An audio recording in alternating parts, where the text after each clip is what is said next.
اعوذ باللہ من الشیطان الرجیم بسم اللہ الرحمن الرحیم اللہم صلی علی سیدنا و مولانا محمد وعلی آل سیدنا و مولانا محمد وبارک وسلم وصلی علیہ۔ معزز سامعین و سامعات اور ناظرین و ناظرات، کل آپ لوگوں نے حضرت جناب عبد المطلب ان کے بارے میں سنا کہ کس طرح آپ کے زمانے کے اندر ابرہہ نے مکہ مکرمہ پر حملہ کیا اور اسے کس طرح سے شکست سے دوچار ہونا پڑا۔ آج ہم جس ہستی کا ذکر کرنے لگے ہیں وہ ہستی بڑی عظیم ہے، وہ ہستی ہے حضرت عبداللہ رضی اللہ تعالی عنہ کی۔ دنیا کا کوئی باپ آپ سے زیادہ خوش بخت اور بلند اقبال نہیں ہے۔ آپ اس عظیم ہستی کے باپ ہیں جو باعث تکوین کائنات ہیں، اولین و آخرین اور انبیاء و مرسلین اور ان کی امتیں جس کے فیض سے فیض یاب ہیں، جو شفیع المذنبین ہیں، جو فلک نبوت و رسالت کا آفتاب عالم تاب ہے، جس کے طلوع ہونے کے بعد ہدایت کی روشنی اتنی فراواں ہو گئی کہ اس کے بعد کسی دوسرے نور ہدایت کی ضرورت نہ رہی، جس نے اپنی شبانہ روز محنت سے انسان کا ٹوٹا ہوا رشتہ اپنے رب سے جوڑا، اور جس نے دل لوٹ لینے والی اپنی معصوم اداؤں اور دل لبھا لینے والی اپنی میٹھی میٹھی باتوں سے انسان کے دل میں اللہ کی سچی محبت کا چراغ روشن کیا، جس نے اپنی نگاہ کرم سے جاں بلب انسانیت کو حیات جاوداں سے بہرور کیا، ایسی بے مثال و بے نظیر ہستی کے باپ کا نام جناب حضرت عبداللہ رضی اللہ تعالی عنہ ہے۔ آپ حضرت عبد المطلب کے سب سے چھوٹے بیٹے اور بڑے لاڈلے اور بڑے محبوب بیٹے ہیں، اور حضرت عبد المطلب نے یہ نظر مانی تھی کہ اگر اللہ مجھے 10 بیٹے عطا کرے اور وہ سارے کے سارے صحت مند ہوں، توانا جسم ہوں، میری تقویت کا باعث بنے، تو میں اپنے ایک بیٹے کو اللہ کی راہ کے اندر قربان کروں گا۔ اب اللہ نے آپ کو 10 بیٹے عطا کیے، سب سے چھوٹے بیٹے کا نام جناب حضرت عبداللہ رضی اللہ تعالی عنہ ہے۔ جب آپ کی عمر مبارک 18-20 سال ہوئی تو آپ کو اپنی وہ نظر یاد جو اللہ رب العزت کے لیے آپ نے مانی تھی، اب آپ نے اپنی نظر کا اظہار اپنے سب بیٹوں کے سامنے کیا تو وہ سارے کے سارے بیٹے آپ کی بارگاہ کے اندر عرض کرتے ہیں، بابا جان آپ اپنی نظر کو پورا کریں، ہم میں سے آپ جس کو منتخب کریں گے ہم آپ کے قدموں پر اپنی گردنیں قربان کرنے کے لیے تیار ہیں۔ سارے بیٹے قربان ہونے کے لیے تیار ہیں، اپنے باپ کے ایک اشارے کے طلبگار ہیں۔ کیسی تربیت کی ہے جناب حضرت عبد المطلب نے اپنے بیٹوں کی۔ فیصلہ یہ ہوا کہ اب قرآن اندازی کرتے ہیں، جس کا نام نکلے گا اس کو اللہ کے رستے کے اندر قربان کیا جائے گا۔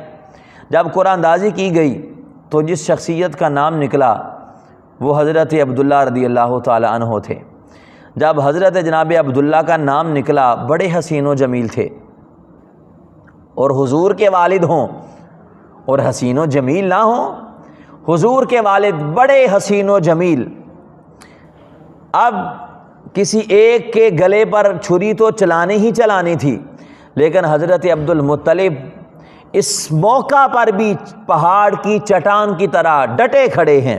اور ان کے ارادے کے اندر کسی لچک کا دور دور تک نام و نشان نہیں ہے۔ اپنے رب سے جو وعدہ کیا ہے اس کو ہر قیمت پر پورا کرنے کے لیے تیار ہیں، اور آپ اپنے عزم و ارادہ کا اظہار ان الفاظ سے کرتے ہیں، آہدتہ وانا موف عہدہ واللہ لا یحمد شیء حمدہ اذا کان مولائی وکنت عبدہ نظرت نظرا لا احب ردہ ولا احب ان اعیش بعدہ، کہ میں نے اپنے رب سے عہد کیا ہے اور میں اپنے عہد کو پورا کروں گا۔ خدا کی قسم کسی چیز کی ایسی حمد نہیں کی جاتی جس طرح اس خالق کائنات کی حمد کی جاتی ہے۔ جب وہ میرا مولا ہے اور میں اس کا بندہ ہوں اور اس کے لیے میں نے نظر مانی ہے، تو میں اس بات کو پسند نہیں کرتا کہ میں اس نظر کو مسترد کر دوں، پھر مجھے زندہ رہنے کی کوئی خواہش نہیں ہے۔ آپ مضبوط ارادے کے ساتھ کھڑے ہیں۔ اب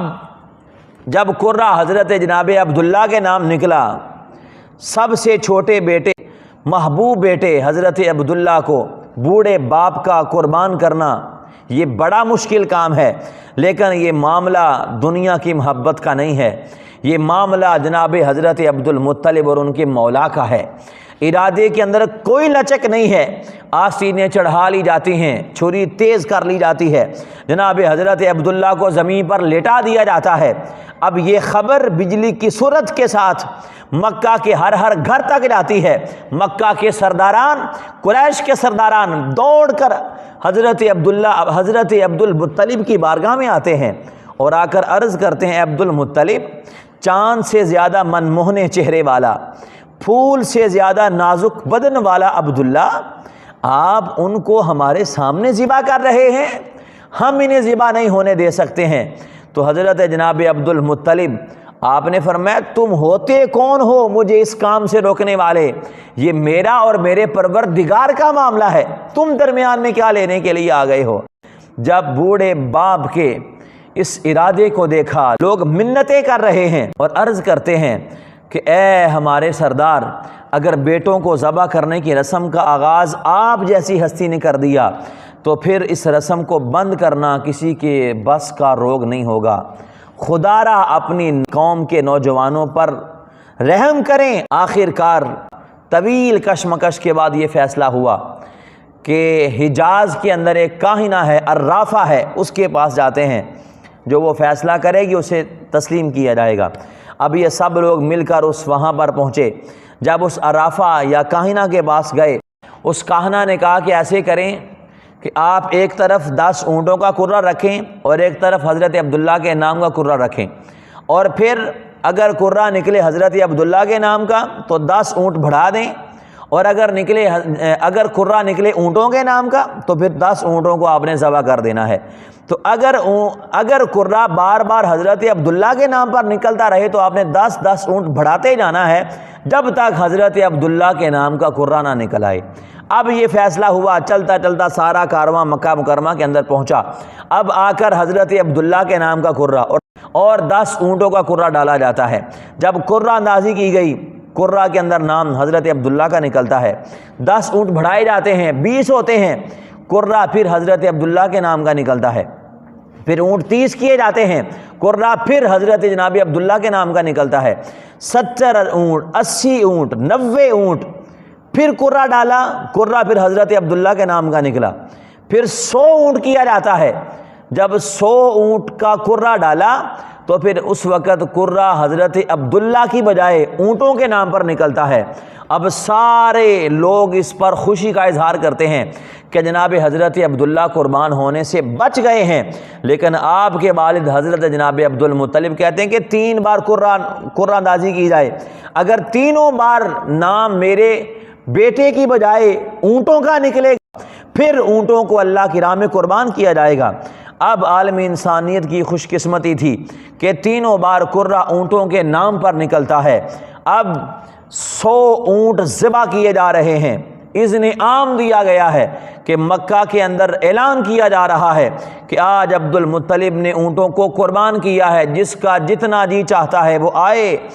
گوشت لے کر جائے، کسی کو روکا نہ جائے، یہاں تک کہ گوشت خور درندے پرندے جانور وہ سارے، ان میں سے کسی کو بھی گوشت لینے سے گوشت کھانے سے منع نہ کیا جائے۔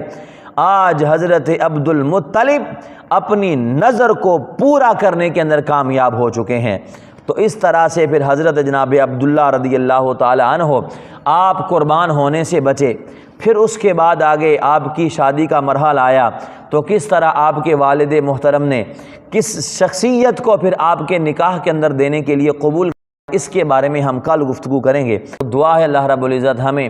حضور کے ساتھ پکی سچی محبت کرنے کی توفیق عطا فرمائے، آمین۔